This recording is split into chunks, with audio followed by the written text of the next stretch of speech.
책 읽어주는 여자 레인보우의 한국 단편문학. 안녕하세요. 책 읽어주는 여자 레인보우가 한국 단편문학으로 여러분께 인사드립니다. 한국 단편문학은 일제강점기 시대부터 해방 직후 시기까지의 소설들로 주 무대도 그 당시 한국 땅에서 벌어진 내용들입니다. 한국의 현대 단편소설은 1920년대 초 김동인으로부터 시작된다고 볼 수 있다고 하죠. 그 이후 불과 10여 년 만에 많은 작가들에 의해 다양하고 수준 높은 작품들이 발표되어 1930년대 한국 소설문학은 이미 성숙한 모습을 보여주는데요. 그 후 식민지 시대 말기의 가혹한 상황과 해방 직후의 비극적 역사는 한국 문학의 발전에 큰 장애물이 되기도 했지요. 하지만 한국의 소설 문학은 세대를 이어가면서 꾸준히 발전해 왔고 많은 수작들을 축적하였습니다. 문학은 현실의 반영이라고 하죠. 앞으로 소개해드릴 한국 단편 소설들은 지난 시대의 삶을 재생시켜주고 있습니다. 그래서 읽고 있는 시간은 현재이지만 책에 나오는 내용들은 그 당시라는 것을 꼭 생각하면서 읽어야 했습니다. 학창시절 국어교과서에 일부분 소개되어 한 번씩 언급된 작가들이며 작품들이어서 친숙함이 느껴졌지만 막상 읽으니 그 당시의 문화가 지금과 사뭇 달라 살짝 이해하기가 어려운 부분도 있었습니다. 구독자님들은 어떨까요? 지금부터 제가 읽어드릴 한국 단편 소설들은 거의가 한국을 빛낸 작품이니만큼 한국 사람이면 누구나 한 번쯤은 필독서로 읽혔으면 하는 개인적인 바람으로 저 레인보우가 읽어드리게 되었습니다. 구독, 좋아요, 알림 설정 꼭 부탁드립니다.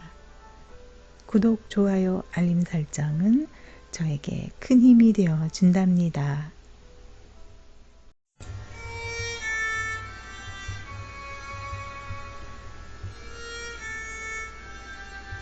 한국 단편문학 김유정의 봄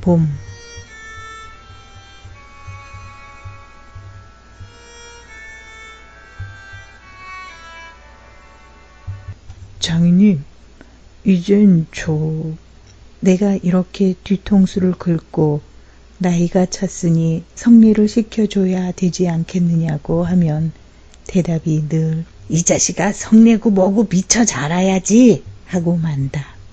이 자라야 한다는 것은 내가 아니라 장차 내 아내가 될 점순이의 키 말이다. 내가 여기에 와서 돈 한 푼 안 받고 일하기를 3년 하고 꼬박 7달 동안을 했다. 그런데도 미처 못 자랐다니까 이 키는 언제야 자라는 건지 영문을 모르겠다.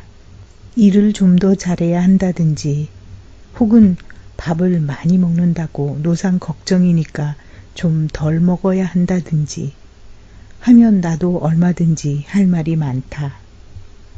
하지만 점순이가 아직 어리니까 더 자라야 한다는 여기에는 어째 볼 수 없이 그만 벙벙하고 만다. 이래서 나는 애초 계약이 잘못된 걸 알았다. 이태면 이태, 3년이면 3년, 기한을 딱 작정하고 일을 했어야 할 것이다. 덮어놓고 딸이 잘하는 대로 성례를 시켜주마 했으니 누가 늘 지키고 섰는 것도 아니고 그 키가 언제 자라는지 알 수 있는가. 그리고 난 사람의 키가 무럭무럭 자라는 줄만 알았지 붙박이 키에 모로만 벌어지는 몸도 있을 것을 누가 알았으랴. 때가 되면 장인님이 어련하라 싶어서 군소리 없이 꾸벅꾸벅 일만 해왔다. 그런 말이다. 장인님이 제가 다 알아차려서 참, 너 일 많이 했다. 그만 장가 들어라. 하고 살림도 내주고 해야 나도 좋을 것이 아니냐. 시치미를 딱 떼고 도리어 그런 소리가 나올까 봐서 지레 펄펄 뛰고 이 야단이다.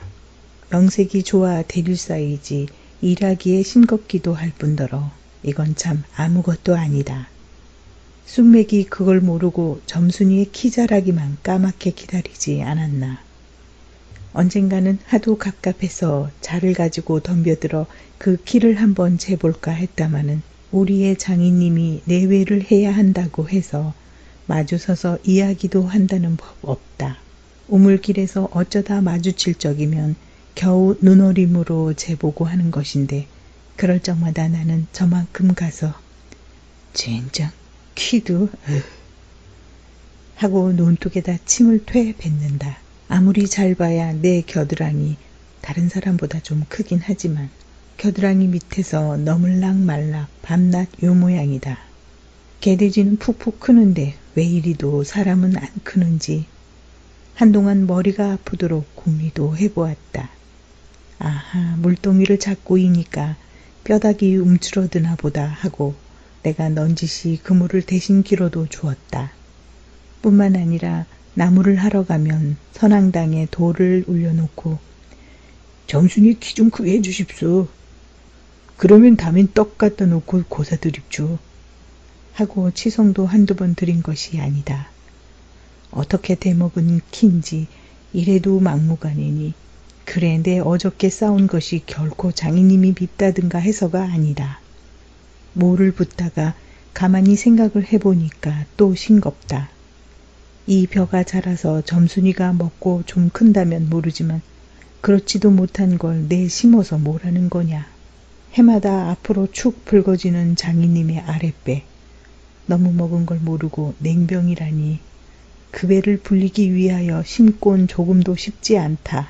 아이고 배야. 난 뭘 붓다 말고 배를 쓰다듬으면서 그대로 논둑으로 기어올랐다.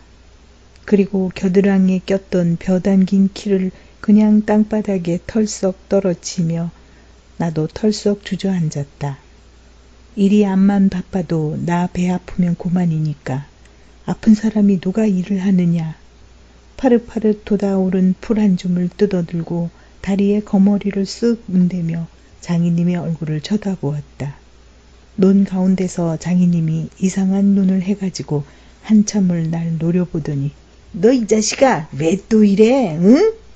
배가 좀 아파서요 하고 풀 위에 슬며시 쓰러지니까 장인님은 약이 올랐다.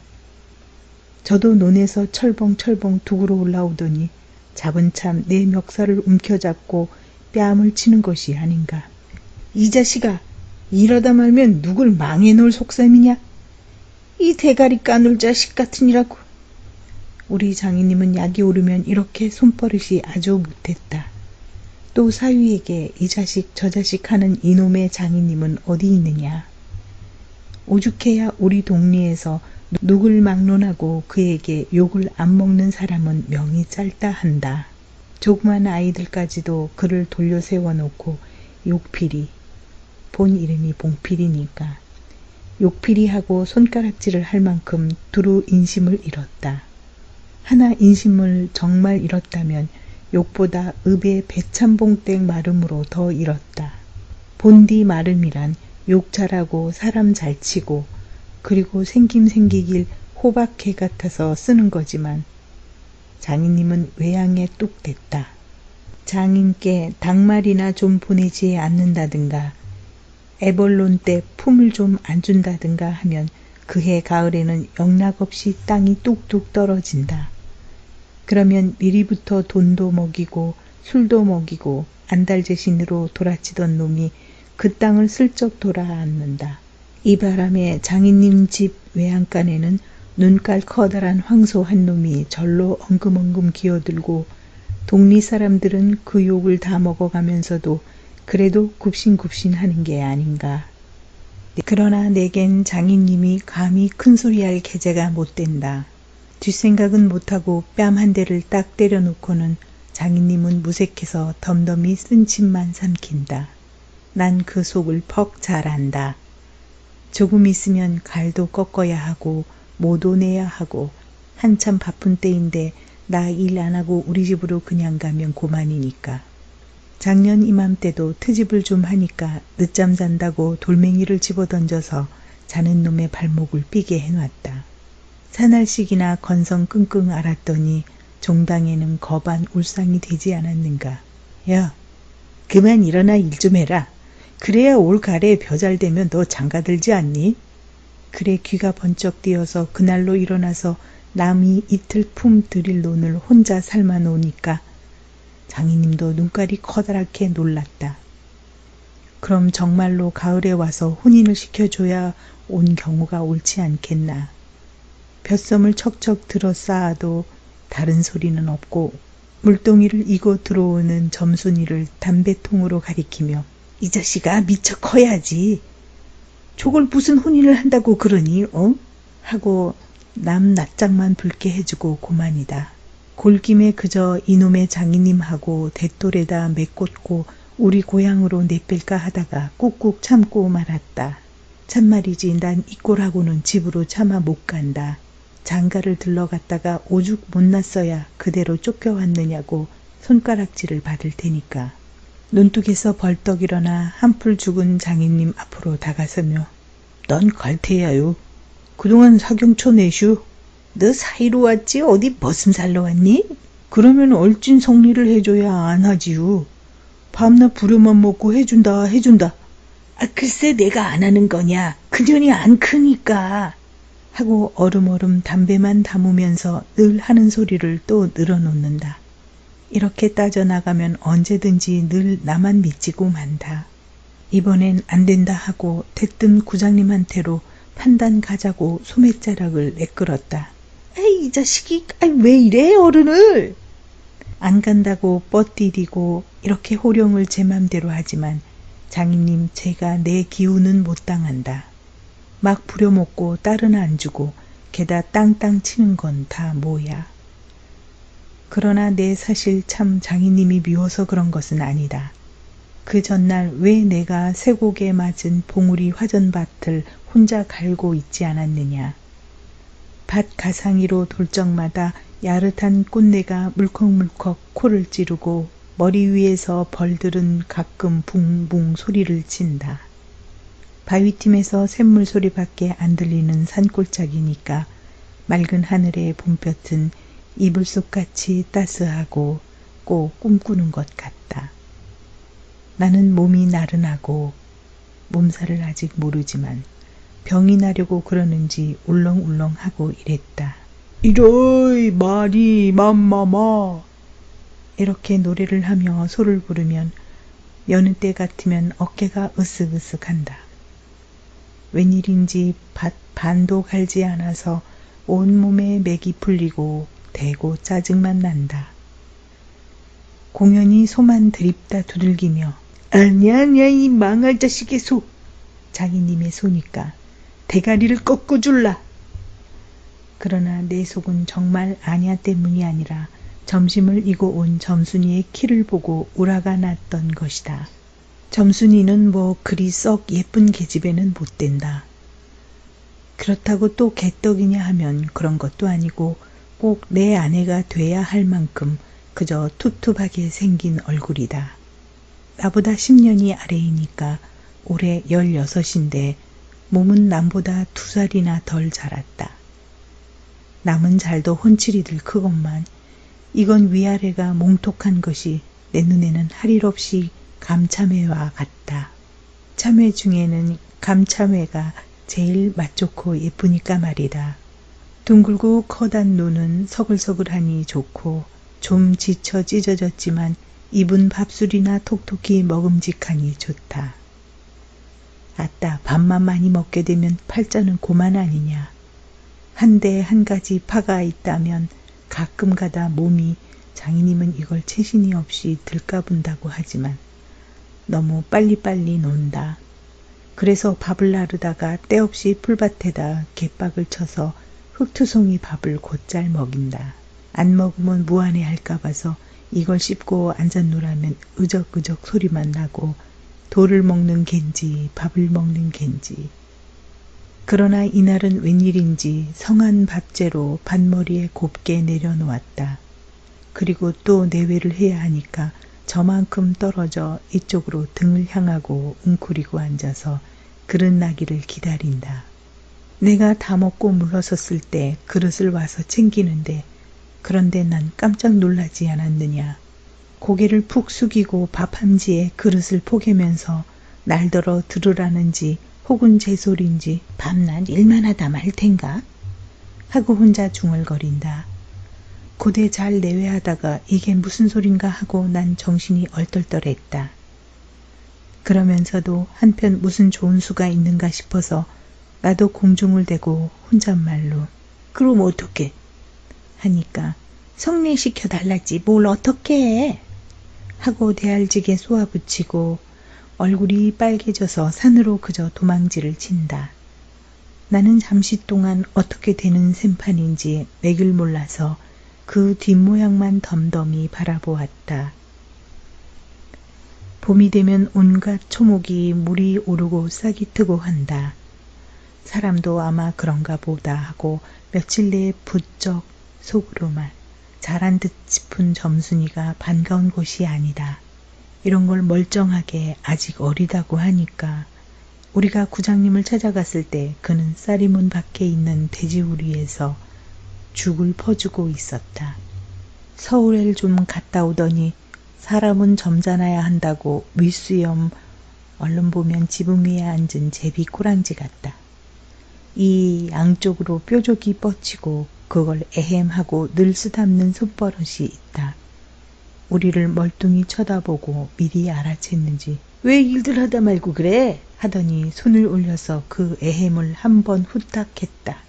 구장님, 우리 장인님과 처음에 계약하기를. 먼저 덤비는 장인님을 뒤로 떠나밀고 내가 허둥지둥 달려들다가 가만히 생각하고 아니 우리 빙정님과 처음에 하고 첫 번부터 다시 말을 고쳤다.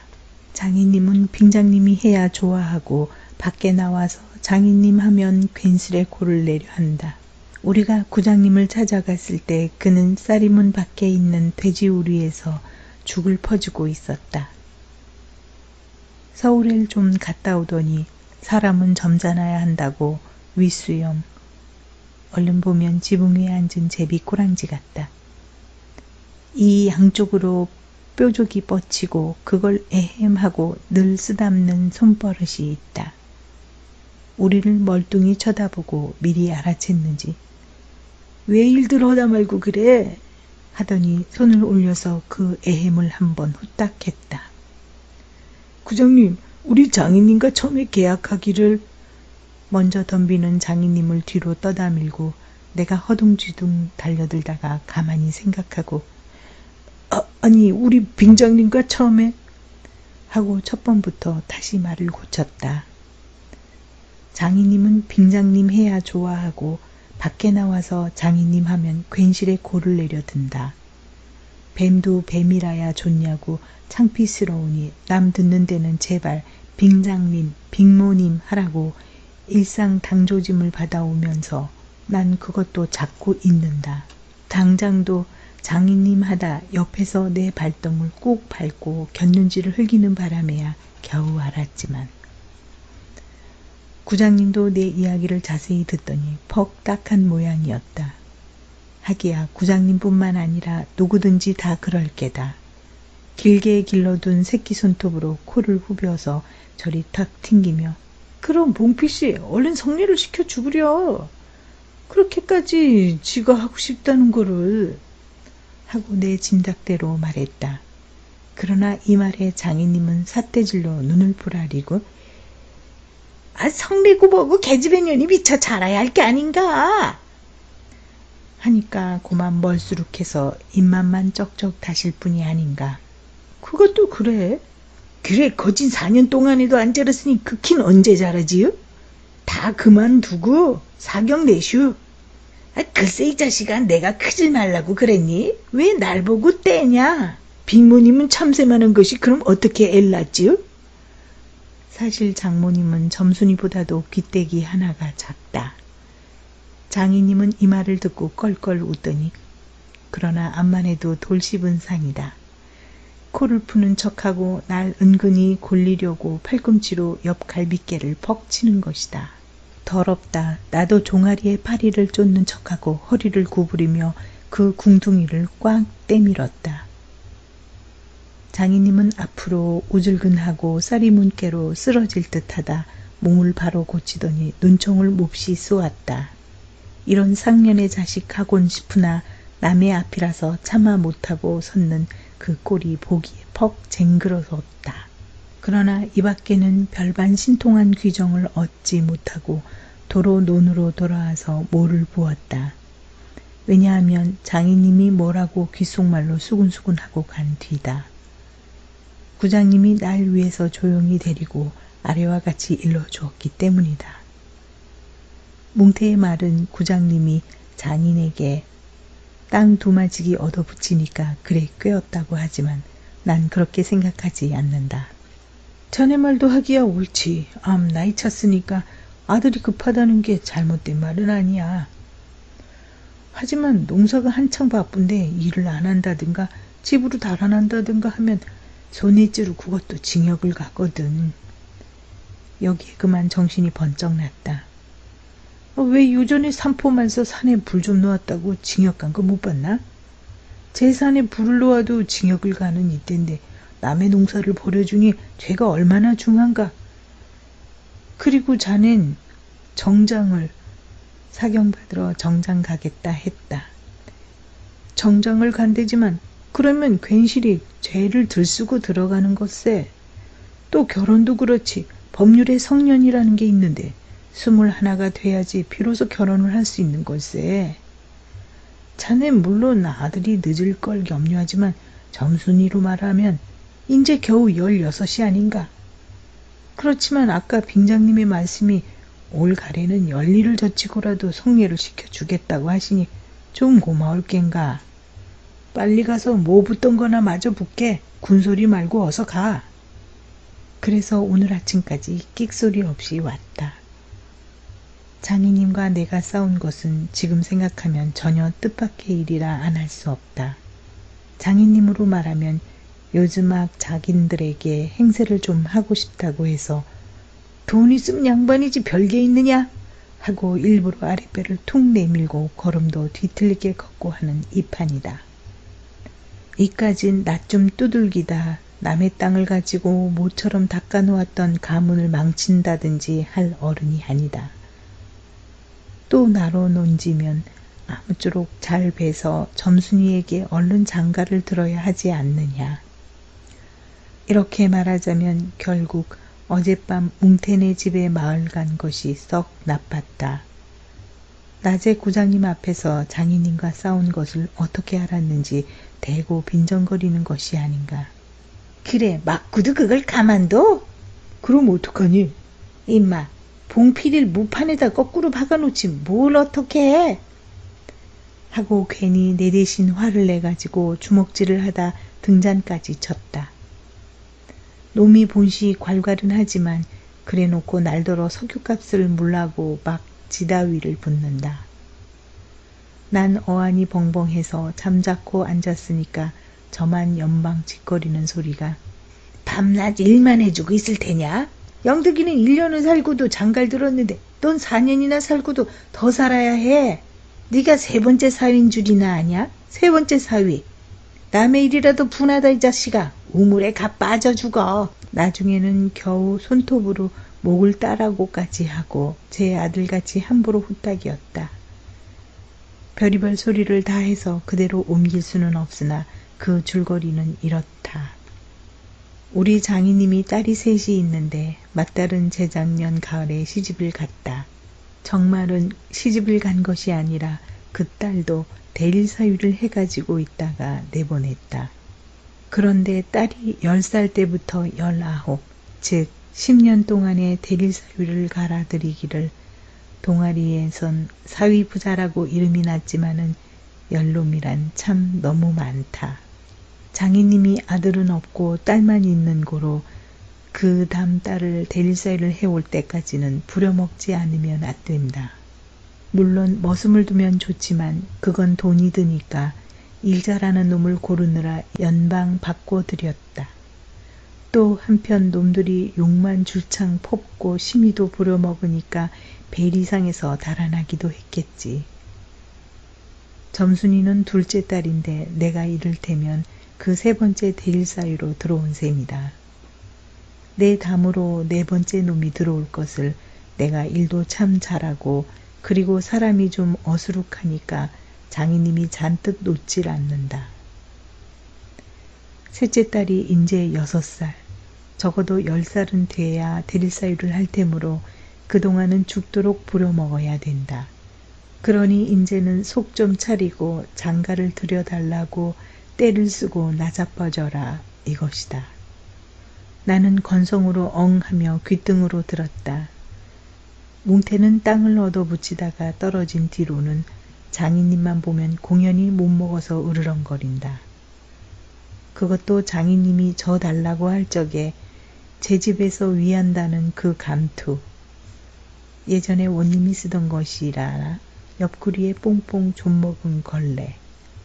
그 감투를 선뜻 주었더라면 그럴 리도 없었던 걸. 그러나 나는 뭉태란 놈의 말을 전수히 고지 듣지 않았다. 꼭 고지 들었다면 간밤에 와서 장인님과 싸웠지 무사히 있었을 리가 없지 않은가. 그러면 딸에게까지 인심을 잃은 장인님이 혼자 나빴다. 실토이지 나는 점순이가 아침상을 가지고 나올 때까지는 오늘은 또 얼마나 밥을 담았나 하고 이것만 생각했다. 상에는 된장찌개하고 간장 한 종지, 조밥 한 그릇, 그리고 밥보다 더 수부룩하게 담은 산나물이 한 대접. 이렇다. 나물은 점순이가 틈틈이 해오니까 2대접이고 4대접이고 멋대로 먹어도 좋으나 밥은 장인님이 한 사발 외엔 더 주지 말라고 해서 안 된다. 그런데 점순이가 그 상을 내 앞에 내려놓으며 제 말로 짓거리는 소리가 구장님한테 갔다 그냥 온담 그래? 하고 엊그제 산에서와 같이 대우 쫑알거린다. 따는 내가 더 단단히 덤비지 않고 만 것이 좀 어리석었다. 속으로 그랬다. 나도 저쪽 벽을 향하여 외면하면서 내 말로 안 된다는 걸 그럼 어떡한담? 하니까 쇠물 잡아채지 그냥 둬 이 바보야. 하고 또 얼굴이 빨개지면서 성을 내며 안으로 셀쭉하니 뛰어들어가지 않느냐. 이때 아무도 본 사람이 없었게 망정이지 보았다면 내 얼굴이 어미 잃은 황새 새끼처럼 가엾다 했을 것이다. 사실 이때만큼 슬펐던 일이 또 있었는지 모른다. 다른 사람은 앞만 못생겼다 해도 괜찮지만 내 아내 될 점순이가 병신으로 본다면 참 신세는 따분하다. 밥을 먹은 뒤 지게를 지고 일터로 가려 하다 도로 벗어 던지고 바깥마당 공석 위에 누워서 나는 차라리 죽느니만 갖지 못하다 생각했다. 내가 일 안 하면 장인님 저는 나이가 먹어 못하고 결국 농사 못 짓고 만다. 뒷짐으로 트림을 꿀꺽하고 대문 밖으로 나오다 날 보고서 이 자식아 또 왜 이러니? 관격이 났어요. 아이고 배야. 끼껏 밥 처먹고 나서 무슨 간격이야. 남의 농사 버려주면 이 자식아 징역 간다 봐라. 가도 좋아요. 아이고 배야. 참말 난 일 안 해서 징역 가도 좋다 생각했다. 일후 아들을 낳아도 그 앞에서 바보 이렇게 별명을 들을 테니까. 오늘은 열쪽이 난데도 결정을 내고 싶었다. 장인님이 일어나라고 해도 내가 안 일어나니까 눈에 독이 올라서 저편으로 횡혹해 가더니 지게 막대기를 들고 왔다. 그리고 그걸로 내 허리를 마치 들떠 넘기듯이 쿡 찍어서 넘기고 했다. 밥을 잔뜩 먹고 딱딱한 배가 그럴 적마다 퉁겨지면서 벨창이 꼿꼿한 것이 여간 캥기지 않았다. 그래도 안 일어나니까 이번에는 배를 지게 막대기로 위에서 쿡쿡 찌르고 발길로 옆구리를 차고 했다. 장인님은 원체 심술이 굳어서 그렇지만 나도 저만 못하지 않게 배를 채웠다. 아픈 것을 눈을 꽉 감고 넌 해라 난 재미난 듯이 있었으나 볼기짝을 후려갈길 적에는 나도 모르는 결에 벌떡 일어나서 그 수염을 잡아챘다. 마는 내 골이 난 것이 아니라 정말은 아까부터 부엌 뒤 울타리 구멍으로 점순이가 우리들의 꼴을 몰래 엿보고 있었기 때문이다. 가뜩이나 말 한마디 똑똑히 못한다고 바보라는데 몇 가지 잠자코 맞는 걸 보면 짜장 바보로 알게 아닌가.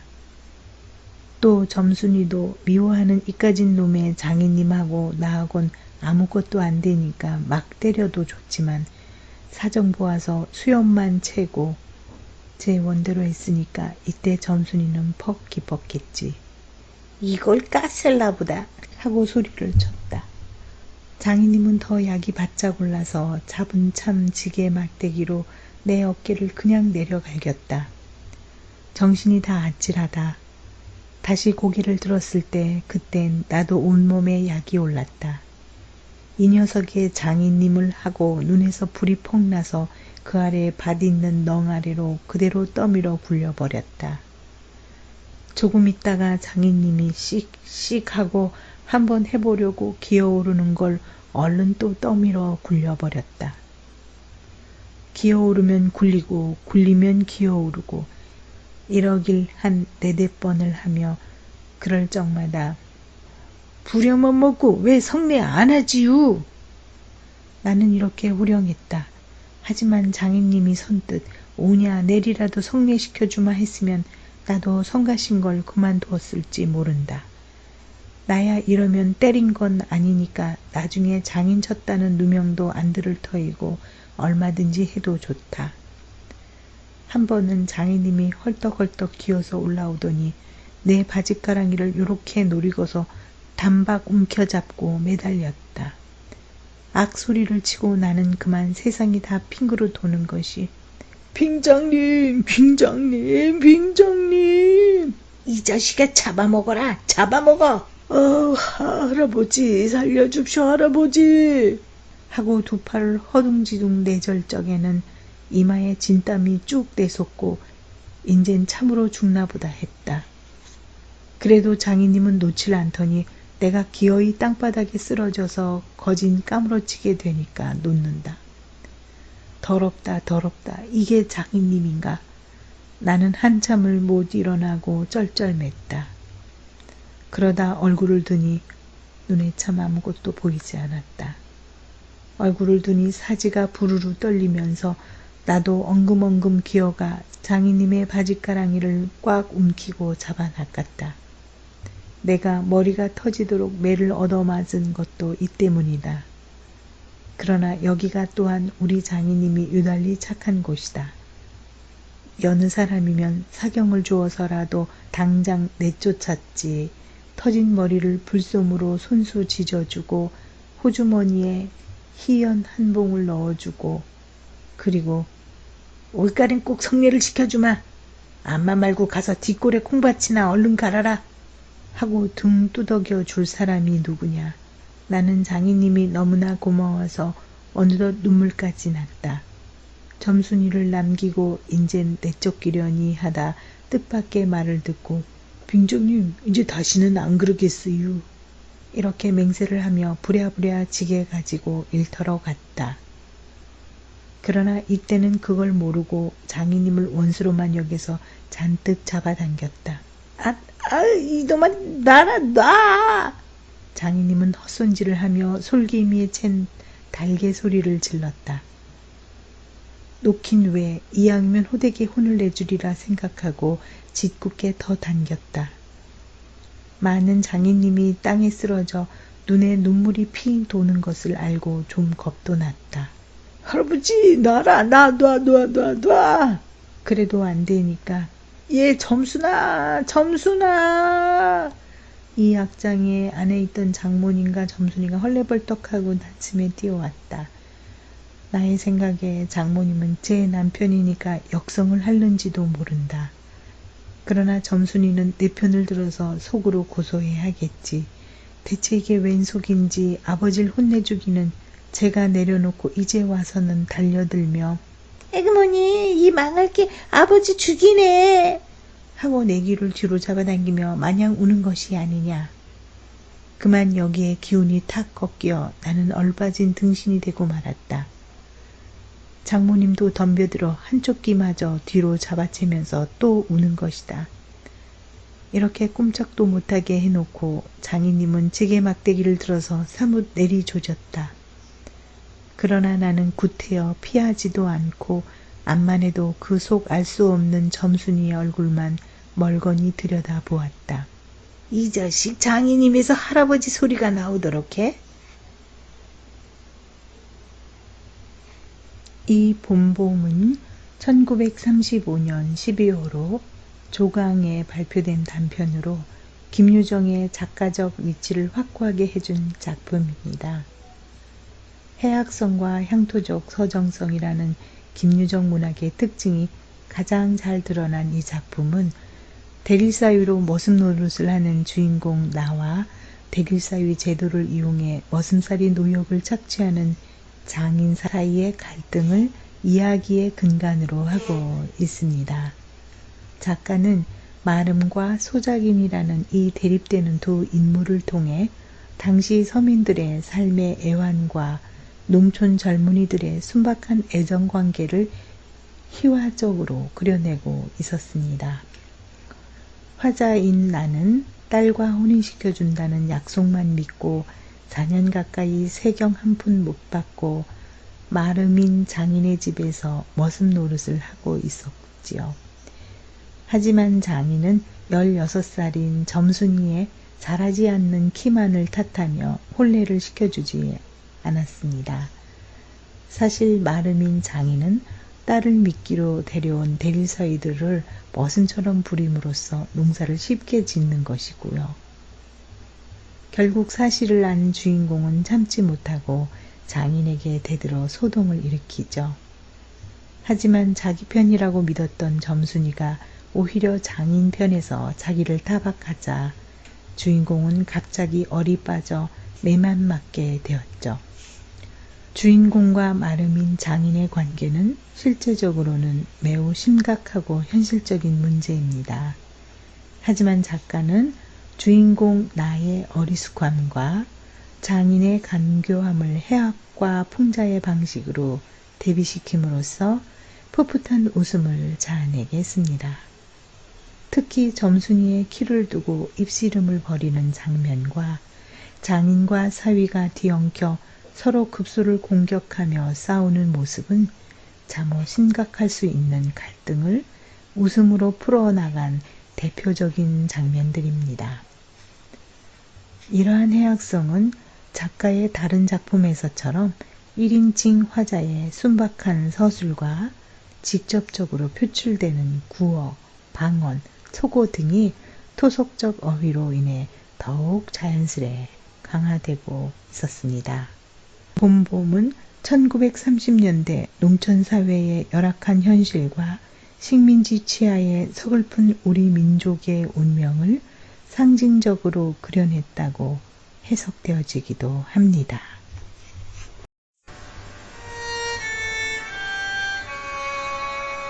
한국 단편문학 김유정의 소낙비. 음산한 검은 구름이 하늘에 뭉게뭉게 모여드는 것이 금시라도 비 한 줄기 할 듯 하면서도 여전히 짓궂은 햇발은 겹겹 산속에 묻힌 외진 마을을 통째로 자실 듯이 달구고 있었다. 이따금 생각나는 듯 삶에 들린 바람은 은밭간의 나무들을 뒤흔들며 미쳐 날뛰었다. 산 밖으로 농군들을 멀리 품앗이로 내보낸 안말의 공기는 쓸쓸하였다. 다만 맴매탄 미루나무 숲에서 거칠어 가는 농촌을 읊는 듯 매미의 애끓는 노랫소리. 춘우는 자기 집, 올봄에 5원을 주고 사서 든 묵삭은 오막살이 집, 자기 집 방문턱에 걸터 앉아서 바른 주먹으로 턱을 괴고는 봉당에서 저녁으로 떼올 감자를 씻고 있는 아내를 묵묵히 노려보고 있었다. 그는 사날밤이나 눈을 안 붙이고 성화를 하는 바람에 농사의 골이 싹은 그의 얼굴은 더욱 해쓱하였다. 아내에게 다시 한번 졸라보았다. 그러나 위협하는 어조로 이봐, 그래 어떻게 돈 2원만 안 해줄 테요?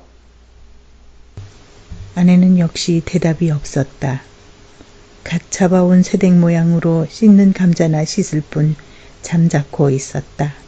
되나 안 되나 좌우간 이렇다 말이 없으니 춘호는 우라가 터져 죽을 지경이었다. 그는 타곳에서 떠돌아온 몸이라 자기를 믿고 장위를 주는 사람도 없고 또는 그 알량한 집을 팔려 해도 단 2, 3원의 작자도 내닫지 않으므로 앞뒤가 꼭 막혔다. 마는 그래도 아내는 나이 젊고 얼굴 똑똑하겠다. 돈 2원쯤이야 어떻게라도 될 수 있겠기에 묻는 것인데 들은 채도 안 하니 괘씸한 듯 싶었다. 그는 배를 튀기며 다시 한번 돈 좀 안 해줄 테요? 하고 소리를 빽 질렀다. 그러나 대꾸는 역시 없었다. 춘호는 녹이 충천하여 불현듯 문지방을 떠다밀며 벌떡 일어섰다. 눈을 흡뜨고 벽에 기대인 지게막대를 손에 잡자 아내의 옆으로 바람같이 달려들었다. 이년아, 기집도 타는 게 뭐여? 남편의 근심도 덜어주어야지 끼고 자자는 기집이여? 지게막대는 아내의 연한 허리를 모질게 후렸다. 까부라지는 비명은 모지락실에 찌그러진 울타리를 벗어나간다. 잼쳐 지게막대는 앉은 채 꼬꾸라진 아내의 발뒤축을 얼러 볼기를 내리갈겼다. 이년아, 내가 언제부터 너에게 조르는 게요? 범같이 호통을 치며 남편이 지게막대를 공중으로 다시 올리며 모지름을 쓸 때 아내는 그만해 하고 외마디를 질렀다. 연하여 몸을 뒤치자 거반 엎어진 듯이 쌀이문 밖으로 내달렸다. 얼굴에 눈물이 흐른 채 황그르는 걸음으로 문 앞의 언덕을 내려 개울을 건너고 맞은 쪽에 뚫린 콩밭길로 들어섰다. 네가 날 피하면 어딜 갈 테요? 발길을 막는 듯한 의미 있는 호령에 달아나던 아내는 다리가 멈칫하였다. 그는 고개를 돌리어 쌀이문 안에 아직도 지게막대를 들고 섰는 남편을 바라보았다. 어른에게 죄진 어린애같이 입만 쫑깃쫑깃하다가 남편이 뛰어나올까 겁이 나서 겨우 입을 열었다. 쇠돌 엄마 집에 좀 다녀올게요. 쭈뼛쭈뼛 변명을 하고는 가던 길을 휑하게 내걸었다. 아내라고 요새 이 돈 2원이 금시로 필요함을 모르는 바도 아니었다. 마는 그의 자격으로나 노동으로나 돈 2원이란 감히 땅띵도 못해볼 형편이었다. 버리래야 하잘것 없는 것, 아침에 일어나기가 무섭게 남에게 뒤질까 영산이 올라 산으로 빼는 것이다. 조그만 종댕이를 허리에 달고 거한 산중에 드문드문 박혀있는 도라지 더덕을 찾아가는 일이었다. 깊은 산속으로 우중충한 돌 틈바귀로 잔약한 몸으로 맨발에 집신짝을 끌며 강파른 산등을 타고 돌리면 젖먹던 힘까지 녹아내리는 듯 진땀이 머리부터 발끝까지 흘러내린다. 아랫도리를 단 외급으로 두른 낡은 치맛자락은 다리로 허리로 척척 엉기어 걸음을 방해하였다. 땀에 부른 종아리는 거친 숲에 긁혀매어 그 쓰라림이 말이 아니다. 게다가 무거운 흙내는 숨이 탁탁 막히도록 가슴을 찌른다. 그러나 삶의 발부둥치는 순진한 그의 머리는 아무 불평도 일지 않았다. 가물의 콩나기로 어쩌다 도라지 순이라도 어지러운 숲속에 하나둘 뾰족이 뻗어오른 것을 보면 그는 그래도 기쁨에 넘치는 미소를 띄었다. 때로는 바위도 기어올랐다. 정이 못 기어오를 그런 험한 곳이면 칡덩굴에 메어 달리기도 하는 것이었다. 떼국에 쩐 무명적삼은 벗어서 허리춤에 꾹 찌르고는 호랑이 숲이라 이름난 강원도 산골에 메어 달려 길을 쓰고 허비적거린다. 골바람은 지날 적마다 알몸을 두른 치맛자락을 공중으로 날린다. 그때마다 검붉은 볼기짝을 사양없이 내보이는 식덩굴이 그를 본다면 배를 움켜쥐어도 다 못 볼 것이다. 많은 다행히 그윽한 산골이라 그 꼴을 비웃는 놈은 뻐꾸기 뿐이었다. 이리하여 해동갑으로 해가를 하고 나면 캐어 모은 도라지 더덕은 얼러사발가옷 혹은 두어사발 남짓하게 되는 것이다. 그러면 동리로 내려와 주막거리에 가서 그걸 내주고 보리쌀과 사발바꿈을 하였다. 그러나 요즘엔 그나마도 철이 겨워 소출이 없다. 그 대신 남의 보리방아를 온종일 찧어주고 보리밥 그릇이나 얻어다가는 집으로 돌아와 농토를 못 얻어 뻔뻔히 노는 남편과 같이 나누는 것이 그날 하루하루의 생활이었다. 그러고 보니 돈 이원은커녕 당장 목을 딴 데도 피도 나올지가 의문이었다. 만약 돈 이원을 돌린다면 아는 집에서 보리라도 구워 파는 수밖에는 다른 도리가 없다. 그리고 온 동리의 아낙네들이 치맛바람에 팔자 고쳤다고 쑥덕거리며 은근히 시세우는 쇠돌 엄마가 아니고는 노는 벌이를 가진 사람이 없다. 그런데 도둑이 제발 저리다고 그는 자기 꼴 주제에 재물에 눌려서 호사로운 쇠돌 엄마에게는 죽어도 가고 싶지 않았다. 쇠돌 엄마도 처음에야 자기와 같이 천한 농부의 계집이련만 어쩌다 하늘이 도와 동리의 부자 양반 이주사와 은근히 배가 맞은 뒤로는 얼굴도 모양내고 옷치장도 하고 밥 걱정도 안 하고 하여 아주 금방석에 뒹구는 팔자가 되었다. 그리고 쇠돌 아버지도 이게 웬 땡이냔 듯이 아내를 내어놓은 채 눈을 살짝 감아버리고 이주사에게서 나는 옷이나 입고 주는 쌀이나 먹고 연연히 신통치 못한 자기 농사에는 한 손을 떼고는 희자를 뽑는 것이 아닌가. 사실 말인즉 춘호처가 쇠들 엄마에게 죽어도 아니 가려는 그 속 까닭은 정작 여기 있었다. 바로 지난 늦은 봄 달이 뚫어지게 밝은 어느 밤이었다. 춘호가 보름 괴추를 보러 산모퉁이로 나간 것이 이슥하여도 돌아오지 않으므로 집에서 기다리던 아내가 인젠 자고 오려나 생각하고는 막 들어누워 잠이 들려니까 웬 난데없는 황소 같은 놈이 뛰어들었다. 허둥지둥 춘호철을 마구 깔다가 놀라서 으악 소리를 치는 바람에 그냥 달아난 일이 있었다. 어수룩한 시골 일이라 별반 풍설도 아니 나고 쓱싹 되었으나 며칠이 지난 뒤에야 그것이 동리의 부자 이주사의 소행임을 비로소 눈치채었다. 그런 까닭으로 해서 춘호처는 쇠돌 엄마와 직접 관계는 없단데도 그를 대하면 공연스레 얼굴이 뜨뜻하여지고 몹시 어색하였다. 죄나 진 듯이. 세대, 나는 속옷이 3개고 버선이 4벌이고 해. 하며 아주 좋다고 행들대는 그 꼴을 보면 혹시 자기에게 한 점을 두고서 비양거리는 건 아닌가 하는 옥생각으로 무안해서 고개도 못 들었다. 한편으로는 자기도 좀만 잘했다면 지금쯤은 쇠돌 엄마처럼 호강을 할 수 있었을 그런 갸륵한 기회를 깝살려버린 자기 행동에 대한 후회와 애탄으로 말미암아 마음을 괴롭히는 그 쓰라림도 적지 않았다. 그러나 아무러한 욕을 보더라도 나날이 심해가는 남편의 무지한 매보다는 그래도 좀 헐할 게다. 오늘은 한맘 먹고 쇠돌 엄마를 찾아가려는 것이었다. 춘호처는 이번 걸음이 헛발이나 안 칠까 일념으로 쉬마를 하며 수양보들이 쭉 느려박힌 논두렁 길로 들어섰다. 그는 시골 아낙네로는 용모가 매우 반반하였다. 좀 야윈 듯한 몸매는 호리호리한 것이 소위 동리의 문자대로 외입게나 하염직한 얼굴이었으되 추리한 의복이며 키퀴한 냄새는 거지를 볼지른다.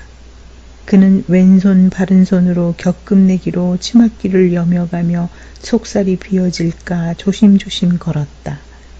감사 나온 구름송이가 하늘 심폭을 휘덮고는 차츰차츰 지면으로 쳐져 내리더니 그의 산봉우리에 엉기어 살풍경이 되고 만다. 먼 데서 개 짖는 소리가 앞뒷산을 한적하게 울린다. 빗방울은 하나둘 떨어지기 시작하더니 차차 굵어지며 무더기로 퍼부어 내린다. 춘호천은 길가에 늘어진 밤나무 밑으로 뛰어들어가 비를 그으며 쇠돌 엄마 집을 멀리 바라보았다. 북쪽 산깃을 녹직한 울타리로 뺑 돌려 두르고 앉아있는 오목하고 맵시 있는 집이 그 집이었다. 그런데 쌀이 문이 꼭 닫힌 걸 보면 아마 쇠돌 엄마가 농군청에 저녁 제누리를 나르러 가서 아직 돌아오지 않은 모양이었다. 그는 쇠돌 엄마 오기를 지켜보며 우두커니 서서 기다리고 있었다. 나뭇잎에 빗방울은 뚝뚝 떨어지며 그의 뺨을 흘러 젖가슴으로 스며든다. 바람은 지날 적마다 냉기와 함께 굵은 빗발을 몸에 들이친다. 비에 쪼르륵 젖은 치마가 몸에 찰싹 감기어 허리로, 궁둥이로, 다리로 살의 윤곽이 그대로 비쳐 올랐다. 무단히 기다렸으나 쇠돌 엄마는 오지 않았다. 하도 진력이 나서 하품을 하여가며 정신없이 서 있노라니 왼편 언덕에서 사람 오는 발자취 소리가 들린다. 그는 고개를 돌려보았다. 그러나 날쌔게 나무 틈으로 몸을 숨겼다. 동이배를 가진 이주사가 지우산을 받쳐 쓰고는 쇠돌레 집으로 향하여 엉덩이를 껍죽거리며 내려가는 길이었다. 비록 키는 잘단막하나 숫 좋은 수염이든지 온 동리를 털어야 단 하나뿐인 탄건이든지 썩 풍채 좋은 50 전후의 양반이다.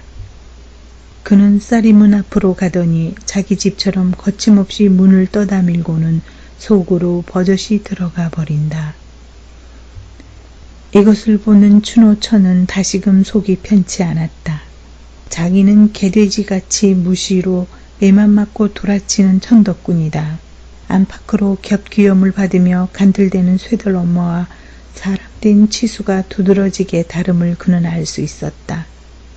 쇠돌 엄마의 호강을 너무나 부럽게 우러러보는 반동으로 자기도 잘했다면 하는 턱없는 희망과 후회가 전보다 몇 갑절 쓰린 맛으로 그의 가슴을 찌부러뜨렸다.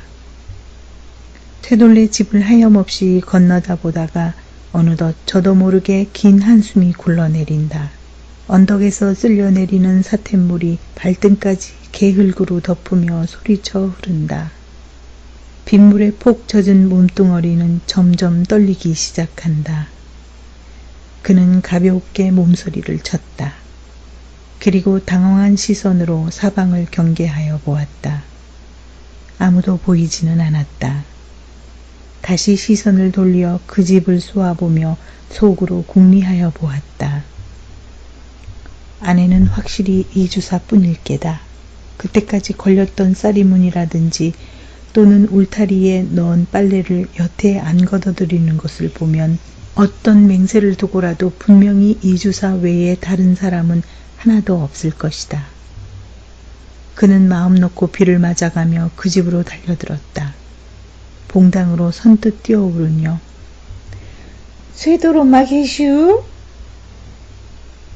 하고 인기를 내보았다. 물론 당자의 대답은 없었다. 그 대신 그 음성이 낮아 안방에서 이주사가 번개같이 머리를 내밀었다. 자기 딴은 꿈밖이라는 듯 눈을 두리번 하더니 옷 위로 붉어진 춘호처의 젖가슴, 아랫배, 넓적다리로 발등까지 슬쩍 음흉히 훑어보고는 거나한 낯으로 빙그레한다. 그리고 자기도 봉당으로 주춤주춤 나오며 쇠돌 엄마 말인가? 왜 지금 막 나갔지? 곧 온댔으니 안방에 좀 들어가 기다렸으면 하고 매우 일이 딱한 듯이 얼음한다. 이 비에 어딜 갔어요? 지금 요밖에 좀 나갔지. 그러나 곧 올걸? 있는 줄 알고 왔는디. 춘호천은 이렇게 혼잣말로 낙심하며 섭섭한 낯으로 머뭇머뭇하다가 그냥 돌아갈 듯이 봉당 아래로 내려섰다. 이주사를 쳐다보며 물차는 제비같이 산들어지게 그럼 요담에 오겠어요. 안녕히 계시오. 하고 작별의 인사를 올린다. 지금 곧 온댔는데 좀 기다리지. 다음에 또 오지요. 아닐세 좀 기다리게. 여보게 이봐. 춘호처가 간다는 바람에 이주사는 체면도 모르고 기가 올랐다. 허둥거리며 잿감껏 만류하였으나 암만 해도 안 될 듯 싶다. 춘호처가 여기에 찾아온 것도 큰 기적이려니와 뇌성병력의 구석진 곳이겠다. 이렇게 솔깃한 기회는 두 번 다시 못 볼 것이다. 그는 눈이 뒤집혀 입에 물었던 장죽을 쭉 뽑아 방 안으로 치뜨리고는 계집의 허리를 뒤로 다짜고짜 끌어안아서 봉당 위로 끌어올렸다. 계집은 몹시 놀라며 왜 이러셔요? 이건 놓으세요. 하고 몸을 뿌리치려고 앙탈을 한다. 아니 잠깐만. 이주사는 그래도 놓지 않으며 허겁스러운 눈짓으로 계집을 달래인다. 흘러내리는 고이춤을 왼손으로 연신 치우키며 바른 팔로는 계집을 잔뜩 움켜잡고는 엄두를 못 내어 쩔쩔매다가 간신히 방 안으로 끙끙 몰아넣었다. 안으로 문고리는 재빠르게 채이었다. 밖에서는 모진 빗방울이 배추잎에 부딪히는 소리, 바람에 나무 떠는 소리가 요란하다. 가끔 양철통을 내려 굴리는 듯 거푸진 천둥 소리가 방고래를 울리며 날은 점점 침침하여 갔다.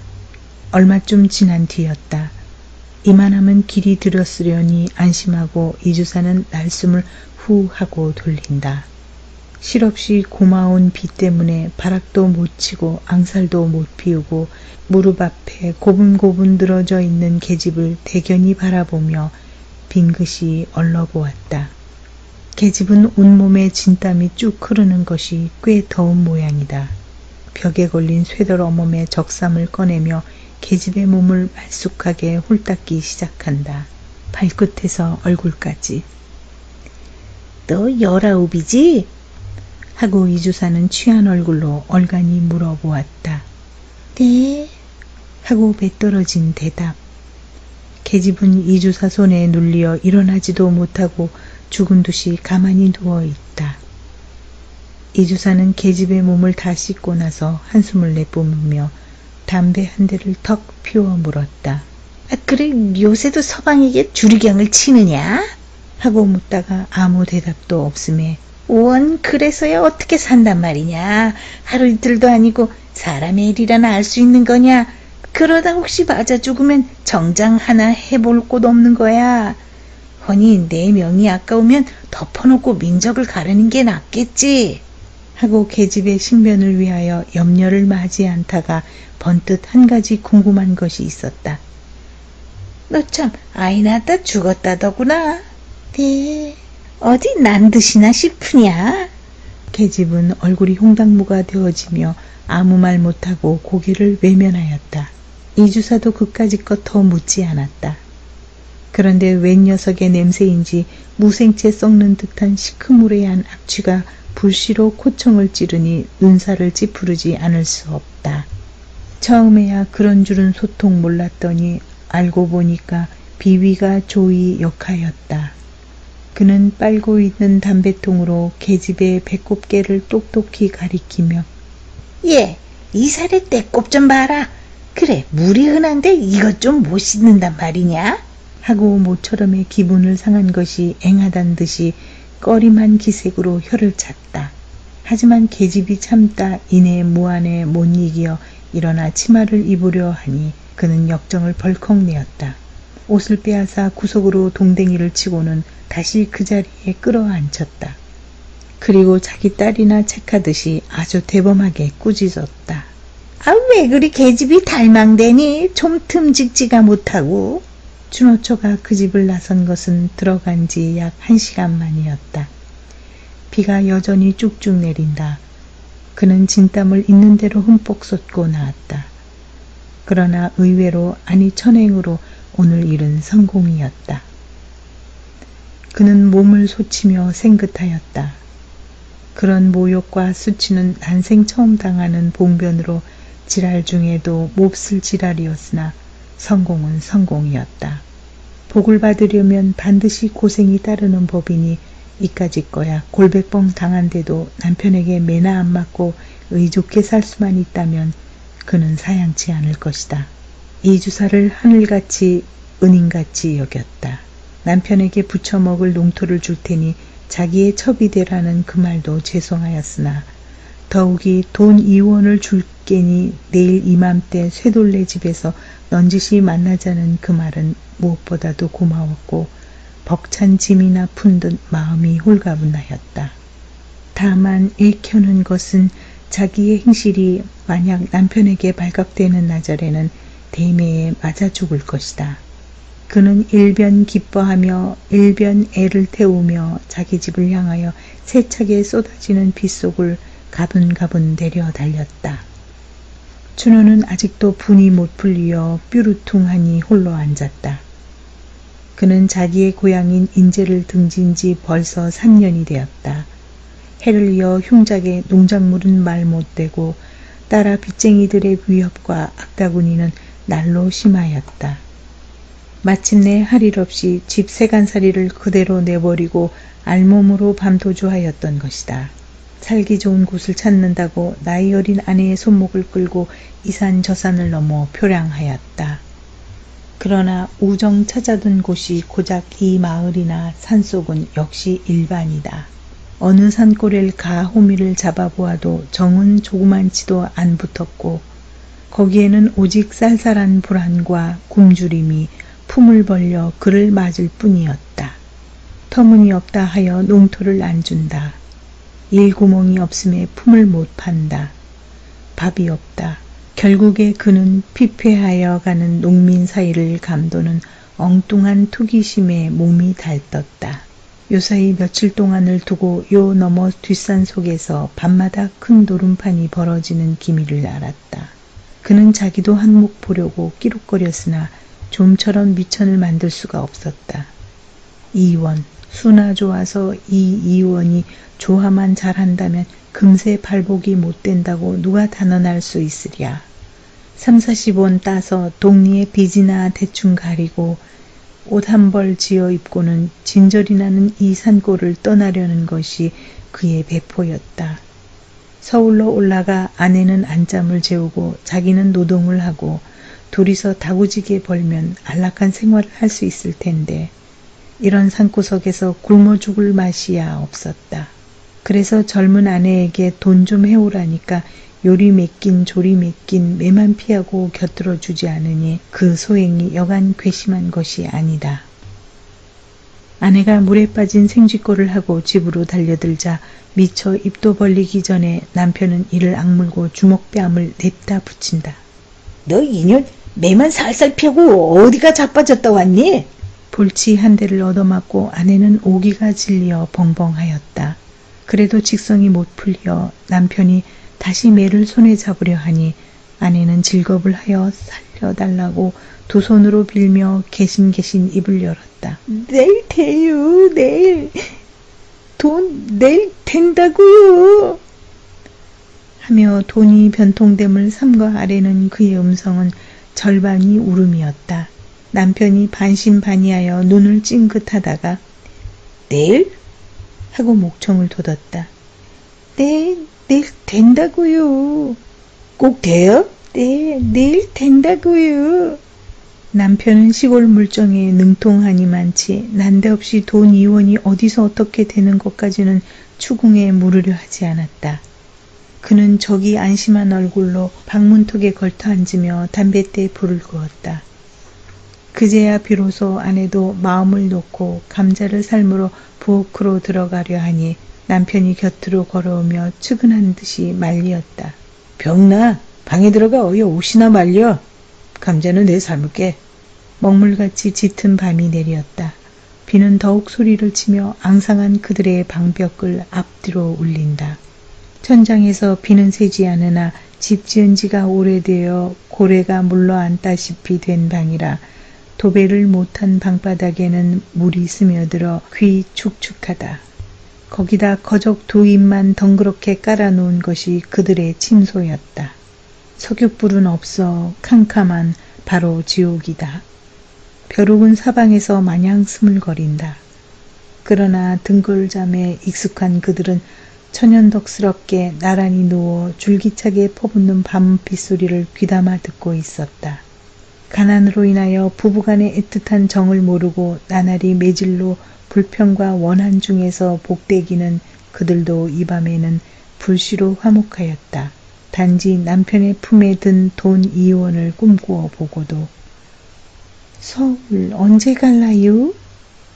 남편의 왼팔을 베고 누웠던 아내가 남편을 향하여 응석비슷이 물어보았다. 그는 남편에게 서울의 화려한 거리며 후한 인심에 대하여 여러 번 들은 바 있어 일상 안타까운 마음으로 몽상은 하여 보았으나 실지 구경은 못하였다. 얼른 이 고생을 벗어나 살기 좋은 서울로 가고 싶은 생각이 간절하였다. 곧 가게 되겠지. 빚만 좀 없어도 가뜩하련만. 빚은 낭중 주더라도 얼핀 값세다요. 염려 없어. 이달 안으로 꼭 가게 될 거니까. 남편은 썩 쾌히 승낙하였다. 따는 그는 동리에서 일컬어주는 질꾼으로 투전장의 갑오쯤은 시루에서 콩나물 뽑듯 하는 능수였다.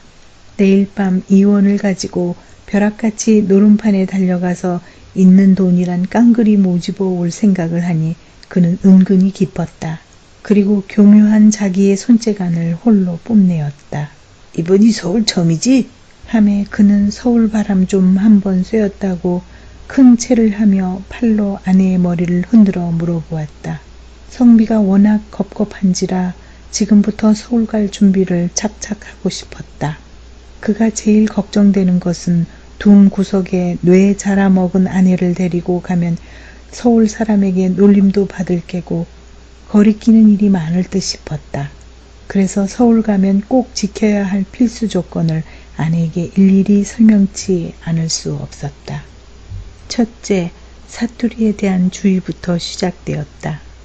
농민이 서울 사람에게 꼬라리라는 별명으로 감 잡히는 그 이유는 무엇보다도 사투리에 있을지니 사투리는 쓰지 말며 합세를 하십니까로 하계유를 하오로 고치되 말끝을 틀지 말지라.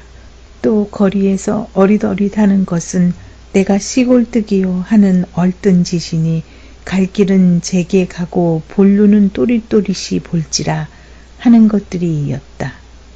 아내는 그 끔찍한 설교를 귀담아 들으며 모깃소리로 네, 네를 하였다. 남편은 2시간가량을 셀 틈 없이 꼼꼼하게 주의를 다져놓고는 서울의 풍습이며 생활 방침 등을 자기의 의견대로 그럴싸하게 이야기하여 오다가 말끝이 어느덧 화장술에 이르게 되었다. 시골 여자가 서울에 가서 안잠을 잘 자주면 몇 해 후에는 집까지 얻어갖는 수가 있는데 거기에는 얼굴이 예뻐야 한다는 소문을 일찍 들은 바 있어 하는 소리였다. 그래서 날마다 기름도 바르고 분도 바르고 버선도 신고 해서 주인 마음에 쏙 들어야. 한참 신바람이 올라 주워 섬기다가 옆에서 새근새근 소리가 들리므로 고개를 돌려보니 아내는 이미 골아져 잠이 깊었다. 이런 망할 거 난 말하는데 자빠져 잔담. 남편은 혼자 중얼거리며 바른 팔을 들어 이마 위로 흐트러진 아내의 머리칼을 뒤로 쓰다듬어 넘긴다. 세상에 귀한 것은 자기 아내, 명색이 남편이며 이날까지 옷 한 벌 변변히 못해 입히고 고생만 짓시킨 그 죄가 너무나 큰 듯 가슴이 뻐근하였다. 그는 왁살스러운 팔로 아내의 허리를 꼭 껴안아 자기 앞으로 바트기 끌어당겼다. 밤새도록 줄기차게 내리던 빗소리가 아침에 이르러서야 겨우 그치고 점심때에는 생기로운 볕까지 들었다. 콜렁콜렁 눈물 나는 소리는 요란히 들린다. 시내에서 고기 잡는 아이들의 고함이며 농부들의 희희낙낙한 미나리도 기운차게 들린다. 비는 추노의 근심도 씻어간 듯 오늘은 그에게도 즐거운 빛이 보였다. 저녁 재놀이 때 되었을걸? 얼른 빚고 가봐. 그는 갈증이 나서 아내를 대고 재촉하였다. 아직 멀었어요. 뭘? 아내는 남편의 말대로 벌써부터 머리를 빗고 앉았으나 원체 달포나 안이 가리어 엉큰 머리가 시간이 꽤 걸렸다. 그는 호랑이 같은 남편과 오랜만에 정다운 정을 바꾸어 보니 근래에 볼 수 없는 화색이 얼굴에 떠돌았다. 어느 때에는 매적하게 생글생글 웃어도 보았다. 아내가 꼼지락거리는 것이 보기에 퍽이나 갑갑하였다. 남편은 아내 손에서 얼레빗을 쑥 뽑아들고는 시원스레 쭉쭉 내려 빗긴다. 다 빗긴 뒤 옆에 놓인 밥사발에 물을 손바닥에 연신 칠해가며 머리에다 반지르하게 발라놓았다.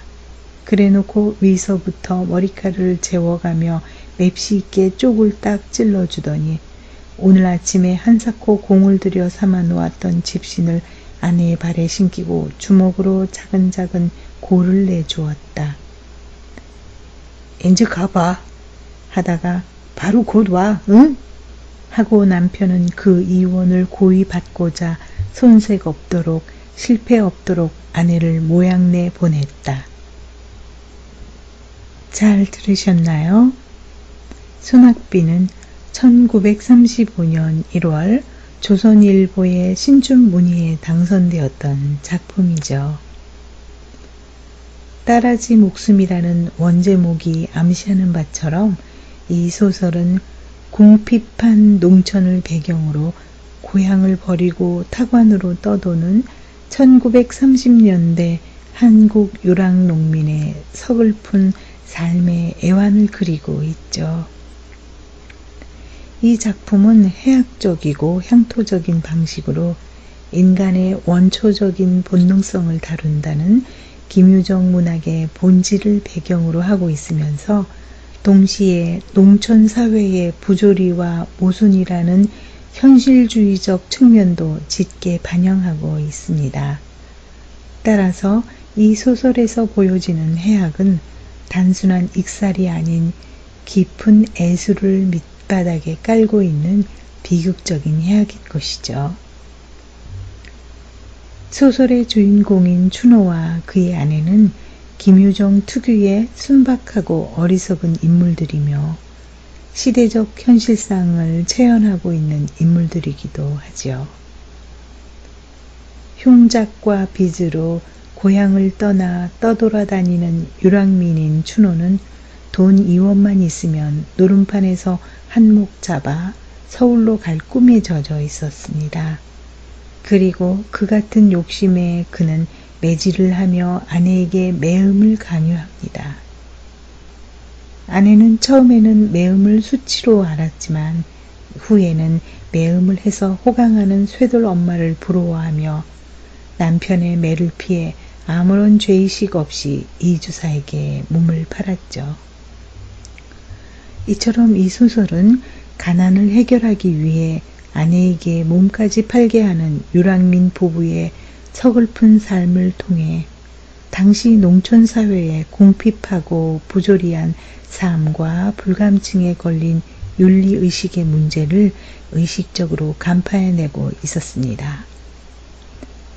춘호와 그의 아내의 도덕적 타락은 그들 개인의 게으름이나 비윤리성에 연유하는 것이 아니라 부조리한 농촌 사회에서 삶을 유지시켜 가기 위한 생존 본능에서 비롯된 것임을 알 수 있습니다.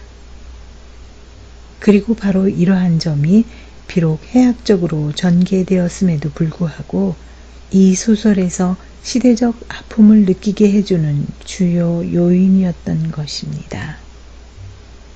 춘호의 아내가 몸을 팔러 가는 길에 내리는 소낙비는 이른바 앞으로 일어날 사건에 대한 복선으로 작용하고 있었는데요. 또 다른 의미로는 농민들의 현실적 고난의 징후를 암시하는 것이기도 했습니다. 소낙비는 사회 구조의 모순을 다루면서도 선악의 도덕적 대립을 통하지 않고 순박한 인물들이 자아내는 따뜻한 해학을 중심으로 그려내는 김유정의 작가적 특징이 세련되게 드러난 작품이었습니다.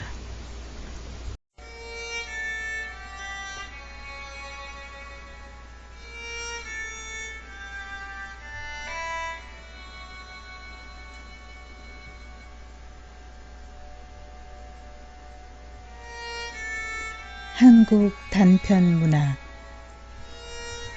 김유정의 동백꽃.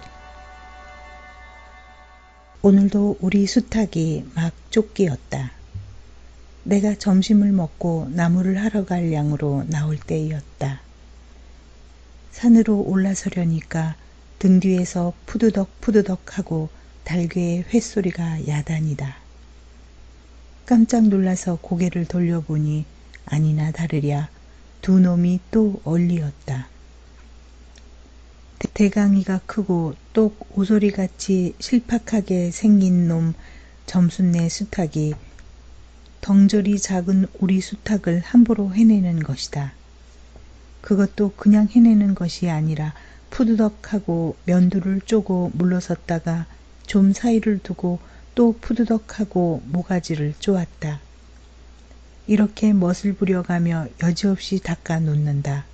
그러면 이 못생긴 것은 쪼일 적마다 주둥이로 땅을 받으며 그 비명이 킥킥할 뿐이다.